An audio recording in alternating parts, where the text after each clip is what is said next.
بسم الله الرحمن الرحيم. اخواتي وحبايبي واصدقائي عشاق متابعين قناة جول كيبر، انا طبعا بعبر عن سعادتي الكبيرة جدا جدا ان انا بلتقيكم من جديد. معانا كم خبر، قنبلة قنبلة قنبلة. محمد شريف عاد للنادي الاهلي، وانا قلت لحضراتكم من يومين ان شريف قدامه 48 ساعة ويعود للنادي الاهلي، وهتلاقوا اللايف ده موجود، والعنوان موعد عودة شريف للأهلي. موعد عودة شريف للأهلي هتلاقوه بالظبط من يوم ونص تحديدا، من يوم ونص تحديدا هتلاقوه موجود على القناة، والعنوان مكتوب موعد عودة شريف للنادي الأهلي. شريف عاد ووقع 5 مواسم على بياض، وشريف حكى تفاصيل مهمة لازم نقولها. محمد شريف بيقول لك تلقيت اتصال هاتفي من الكابتن محمود الخطيب. كابتن محمود الخطيب تواصل معايا بنفسه وقال لي هتكون معانا من الموسم المقبل، وقال لي تعالى على فرع النادي الاهلي في الشيخ زايد للاجتماع مع المدرب. قال لك رحت الشيخ زايد، التقيت مستر خوسيه ريبيرو المدير الفني للنادي الاهلي والكابتن محمد يوسف. ونركز في البقين دول. شريف بيقول لي خوسيه ريبيرو قال لي مفيش حد في النادي الاهلي ضامن مكانه في التشكيل الاساسي. مفيش حد في النادي الاهلي ضامن مكانه في التشكيل الاساسي. على الجميع ان يقاتل وان يبذل اقصى جهد لاقناع الجهاز الفني بقدراته حتى يتمكن من الحصول على فرصة حقيقية ويكون في التشكيل الاساسي. لازم تبذل جهد وتقنعني الاول. مفيش حاجة اسمها لعيب حاجز مكانه، ما عنديش. وبعد كده خوسيه ريبيرو سأل محمد شريف سؤال واضح، كل ده شريف لسه ما وقعش. قال له انت جاهز للمنافسة مع زمايلك في خط الهجوم؟ محمد شريف بيقول جاوبت على السؤال، قلت له طبعا جاهز، وبإذن الله هكون عند حسن ظنك وعند حسن ظن الكابتن محمود الخطيب وعند حسن ظن جماهير النادي الأهلي. وانا خضت موسمين في الخليج، وكان معايا مهاجمين جامدين جدا في فريقي ونافستهم بكل قوة، وحصلت على فرص كتيرة جدا للمشاركة، واجتهد جدا لإقناعك بإمكانياتي وقدراتي. كل ده شريف لسه ما وقعش. بعد كده شريف بيقول لك بعد ما انتهت الجلسة مع مستر خوسيه ريبيرو والكابتن محمد يوسف، انتقلت أنا والكابتن محمد يوسف لفرع النادي في الجزيرة. وقعت العقود على بياض. معرفش انا هاخد كام، بس انا كنت في غاية الفرحة لعودتي مرة اخرى لصفوف النادي الاهلي. محمد شريف بيقول لك انا جات لي عروض كتير جدا، مش هتكلم على العروض الداخلية لان مستحيل البس تيشيرت غير تيشيرت النادي الاهلي في الدوري المصري، لكن انا كنت قريب من الانتقال لاحد الاندية التركية.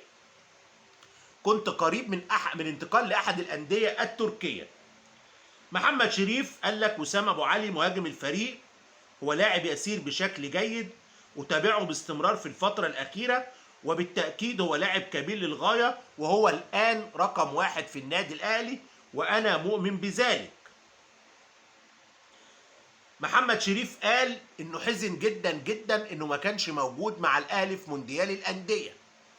ومحمد شريف قال كلام احنا قلناه حضراتكم وانا قلناه، ان شريف لو كان موجود كان هيبقى له دور مهم جدا. ومحمد شريف بيقول لسوء حظي اني ما كنتش موجود مع الاهلي في مونديال الانديه. ومحمد شريف بيقول انا لو كنت موجود في مونديال الانديه كنت هساهم بصوره كبيره جدا في تحسين نتائج النادي الاهلي، انه طبعا فرود وكان هيعبر عن نفسه وكان هيسجل اهداف في مونديال الانديه وهيكون له لمسه ويكون له وضع كبير، لكن مش مشكله. محمد شريف اتكلم على رقم 10 وقال طبعا انا بحب ارتدي رقم 10. اللي بيرتدي رقم 10 الان في فريق النادي الاهلي جرادي شار. محمد شريف قال لك هفضل بكل تاكيد ارتداء رقم 10، لكن لو جراد إشار رفض منح الرقم مفيش أي مشكلة، أرتدي رقم آخر. يعني هو يتكلم معاه، لو الراجل رفض خلاص هيرتدي أي رقم آخر، هيرتدي أي رقم آخر. مجلس إدارة النادي الأهلي طلب من وكيل وسام أبو علي غلق ملف رحيله، وإنه ما يتكلمش تاني في مسألة رحيله، ويقف في مسألة إحضار العروض، يمتنع عن إحضار عروض جديدة للنادي الأهلي. خلاص، أهلي بلغ الوكيل إن اللاعب مكمل، وقف مسألة إحضار العروض، ما تجيبليش عروض تاني، وعلى اللاعب إنه يركز مع الفريق ويركز في فترة الإعداد اللي هتنطلق بعد كام يوم. والأهلي بلغ وكيل وسام إنه خلاص تم رفع القيمة المالية لعقد اللاعب، واللاعب حصل على زيادة 600 ألف دولار في الموسم، غير كمان عقد إعلانات. فكان تحذير قوي جدا لوكيل وسام إنه خلاص غلق ملف رحيله. طاهر محمد طاهر، عرض رسمي من أحد أندية الدوري الألماني لطاهر محمد طاهر، والنادي الأهلي وصلوا العرض، والنادي الأهلي درس العرض ورد على النادي الألماني بالرفض، لأن العرض مقابل 3 مليون يورو، مقابل 3 مليون يورو. النادي الأهلي شاف إن المقابل المالي ضعيف جدا، لا يتناسب مع قدرات طاهر. كمان في رغبة قوية من خوسيه ريبيرو بالمحافظة على طاهر واستمرار طاهر، فتم رفض العرض الألماني. الخلود السعودي علنا قال لك طلبنا الحصول على خدمات مروان عطية إعارة، النادي الأهلي رفض. بعدها بأسبوعين طلبنا الحصول على خدمات إمام عاشور إعارة، النادي الأهلي رفض. بل الأهلي رفض التنازل عن مروان ورفض التنازل عن إمام، وإمام كان إعارة وكان برقم كبير. خلود بيقول زودنا المقابل المالي للحصول على خدمات إمام، لكن النادي الأهلي رفض تماما التفريط في خدمات إمام ولو حتى على سبيل الإعارة. حضراتكم عارفين مصطفى شوبير، إمام عاشور، مروان، الدبيس، في لعيبة هيتم تعديل عقودها ماليا. الدبيس عايز يرحل، وعقد جلسة في الساعات الأخيرة مع خوسيه ريبيرو والكابتن محمد يوسف، وعنده عرض فرنسي، واتكلم مع خوسيه ريبيرو انه عايز يخوض الاحتراف، عايز يخوض تجربة الاحتراف الخارجي، وانه عايز يرحل عن الفريق. لكن خوسيه ريبيرو رفض تماما. وخلال جلسة الدبيس مع خوسيه ريبيرو قال له انه عايز يمشي عشان يحصل على فرصة اكبر للعب، وان مستواه يزيد واحتكاكه بالمدرسة الاوروبية هيفرق معاه في مسيرته الكروية. رد خوسيه ريبيرو قال له ان اللاعب موجود في حساباته، وان الموسم طويل، وان اللاعب هيكون له دور في الفريق، وانه منذ قدومه وهو حاطه في حساباته، وانه لازم يصبر والموسم هيبتدي وهيكون له دور في الفريق. وقال له انا مش هقدر خالص اتنازل عن خدماتك، مش هقدر خالص اتنازل عن خدماتك. الدبيس هيبقى ظهير ايسر مع محمد شكري، وكوكا هيدخل نص الملعب، كوكا هيدخل نص الملعب. انا اتكلمت عن عيلة هاني في الجهة اليمنى، وقلت عندنا محمد هاني وهنجيب احمد هاني من سيراميكا، وقلت لكم هيجي الحاج هاني. الناس دخلت في التعليقات تتريق عليا. طب ايه رايكم بقى الحاج هاني جاي مع عبد احمد؟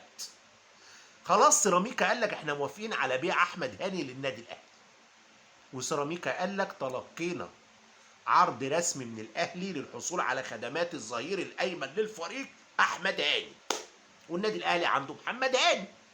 وخلاص سيراميكا قال لك احنا في الرتوش الاخيره، في الرتوش الاخيره لانتقال احمد هاني الظهير الايمن للنادي الاهلي. احمد هاني مش هيجي لوحده، هيجيب معاه الحاج هاني والده. عشان لما قلت لكم كده بتتريقوا عليا في التعليقات، هعمل لكم ايه؟ الراجل جاي مع ابنه، حقه يجي مع ابنه. البنك الاهلي وموقف صعب بعد عودة شريف.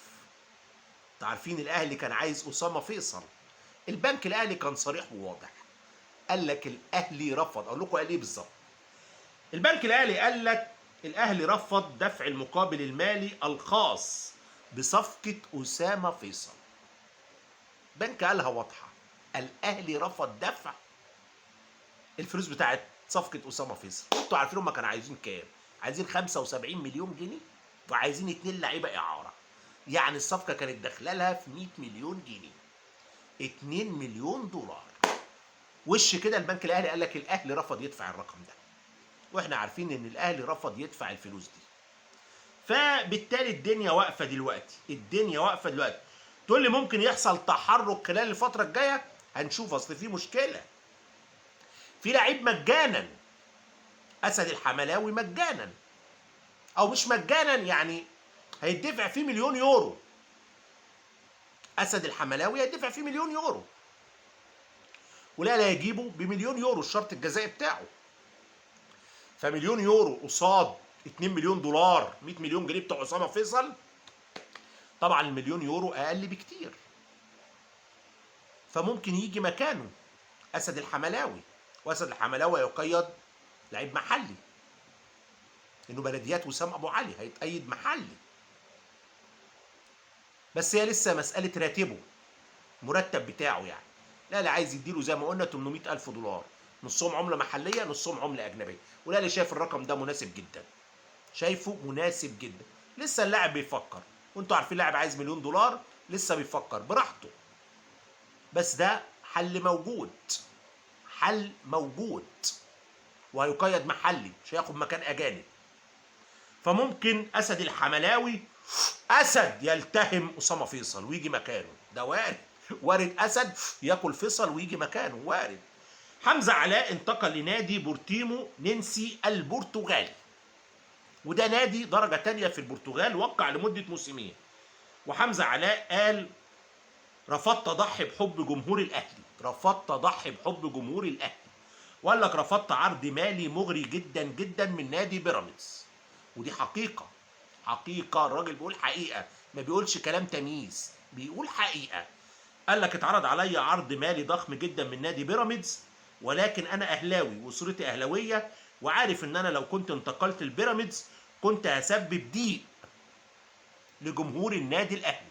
فرفضت الامر ده واتخذت قرار بالانتقال للبرتغال عشان ابتدي رحلتي الاحترافيه. يعني الراجل بالبلدي اشترى خاطر جمهور النادي الاهلي. حقيقه حمزه علاء يشكر وبالتوفيق، ونتمنى له كل التوفيق باذن الله تعالى. طبعا هو لاعب جيد وحارس عملاق وحارس ممتاز. عندنا بقى يا جماعه، هنرجع تاني لاخبار النادي الاهلي. بس الزمالك مش لاقي حد يشتري سيف الجزيري. سيف الجزيري عايز مليون دولار في الموسم، بياخد 800 من الزمالك، بيقول لك انا لو مشيت اخد مليون. طب مين هيديك مليون دولار اصلا؟ فالزمالك بيواجه صعوبه كبيره قوي قوي ان حد ياخد سيف الجزيري، واللعيب رافض فسخ تعاقده بالتراضي.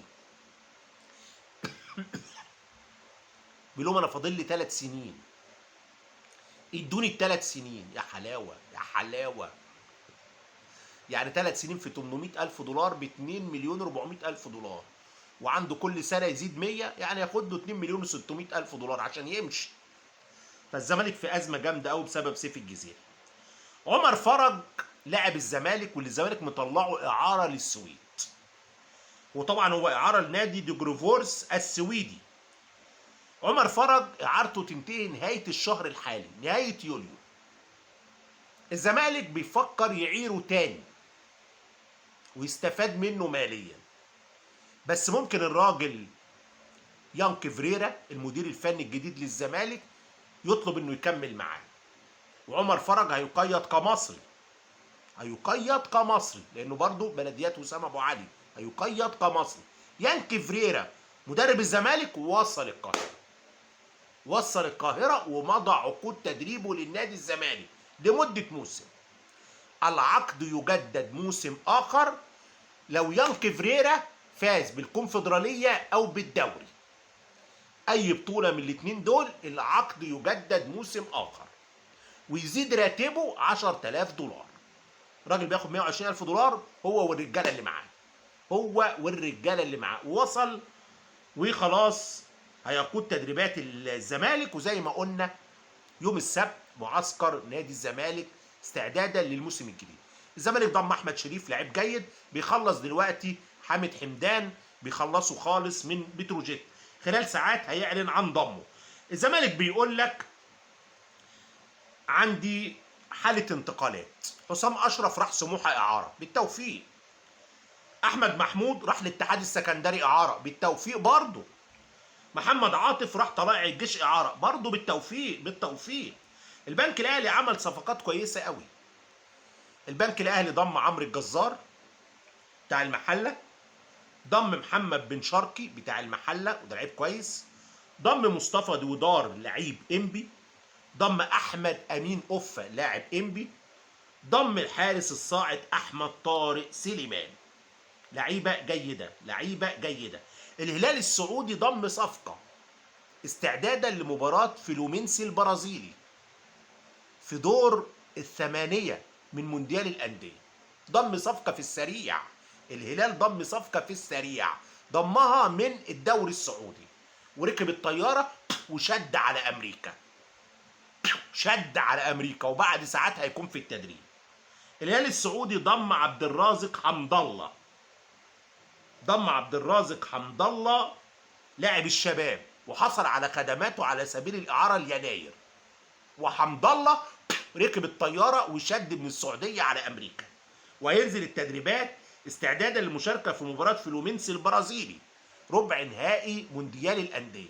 وانا قلت لحضراتكم ان كل دور الفيفا فاتح القيد انك تعمل صفقه للدور اللي بعده. فطبعا الهلال فلوسه جاهزه واستغل المشهد وضم الراجل.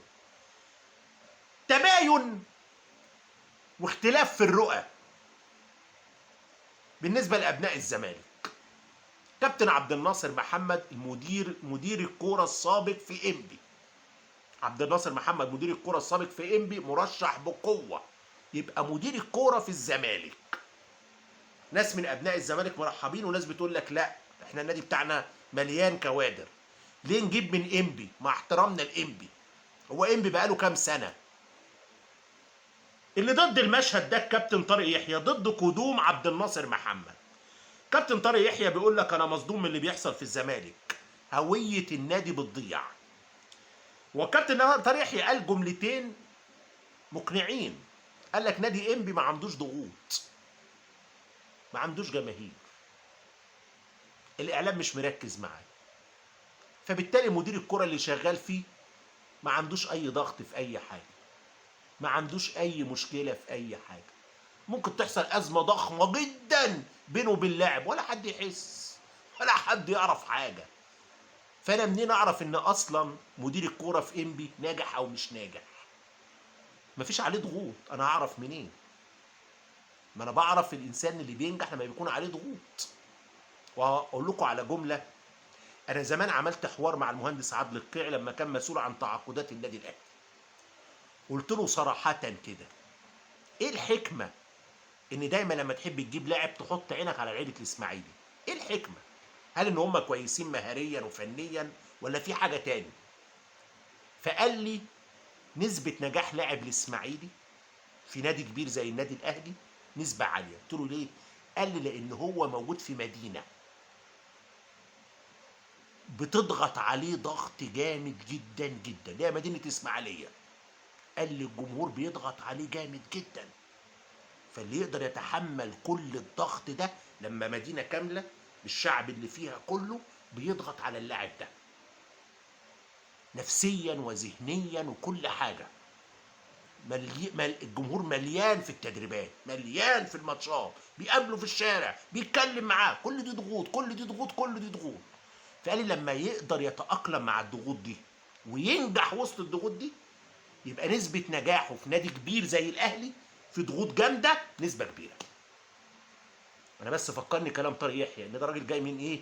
من نادي شركات ما عندوش ضغط. فدي فعلا حقيقة، كلام سليم لطارق يحيى، كلام سليم. بعد كده طارق يحيى بيقول لك إيه؟ مستاء مصدوم مسهول قرفان، مستاء مذهول مصدوم قرفان مما يحدث داخل نادي الزمالك في ظل الاستعانه بشخصيات من خارج الزمالك. بس قال الكابتن ايمن الرمادي، وكان كابتن ايمن الرمادي انقذكم يا كابتن طارق، انقذكم.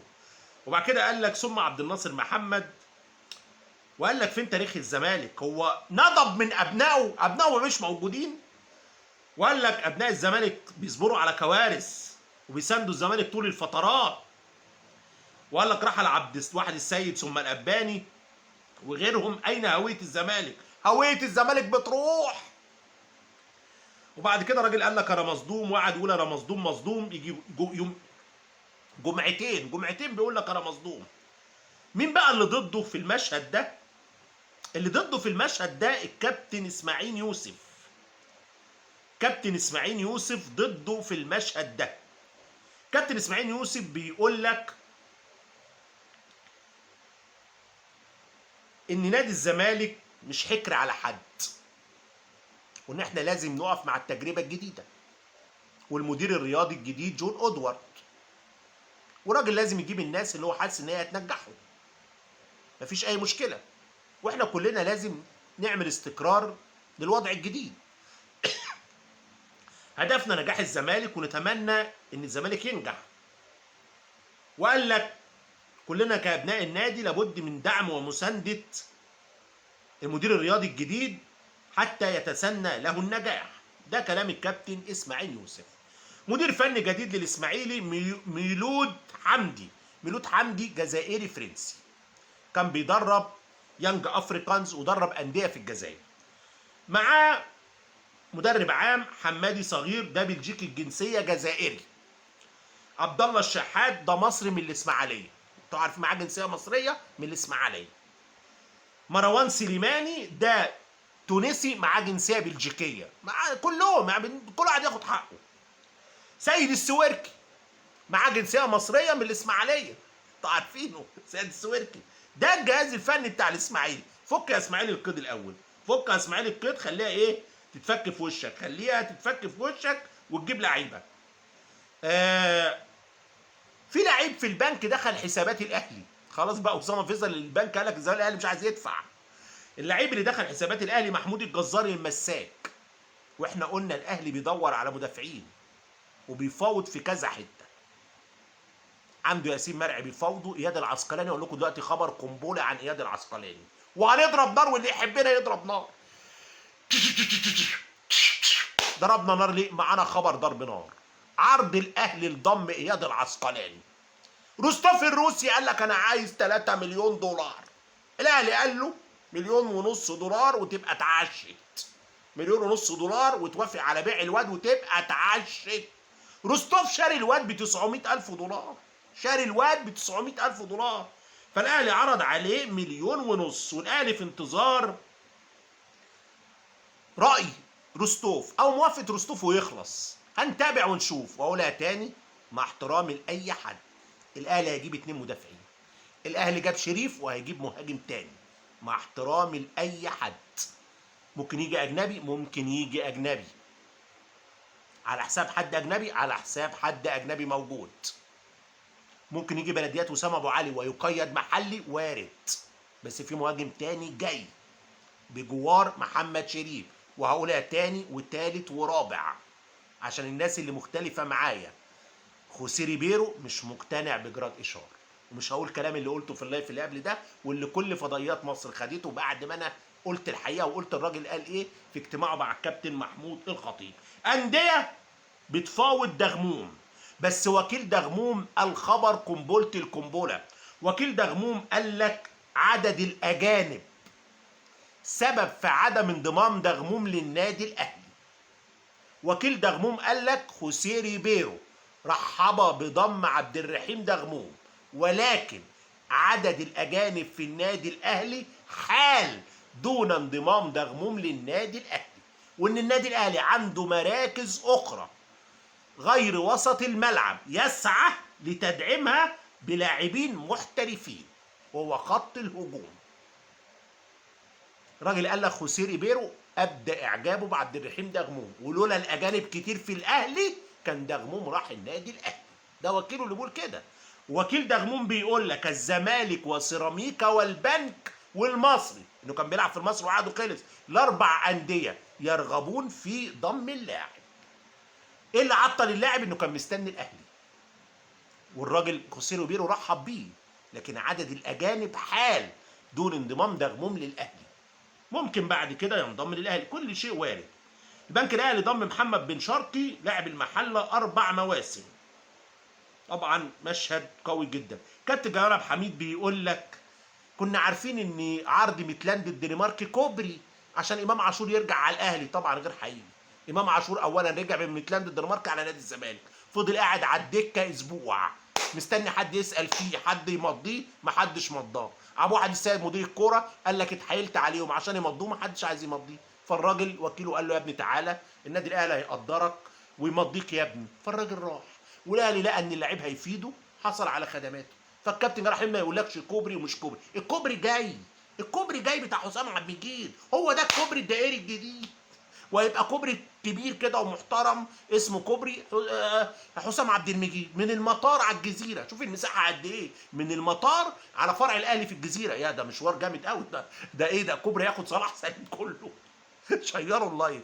اخواتي وحبايبي واصدقائي، بشكركم جدا جدا. كان معكم الناقد الرياضي علاء حمام.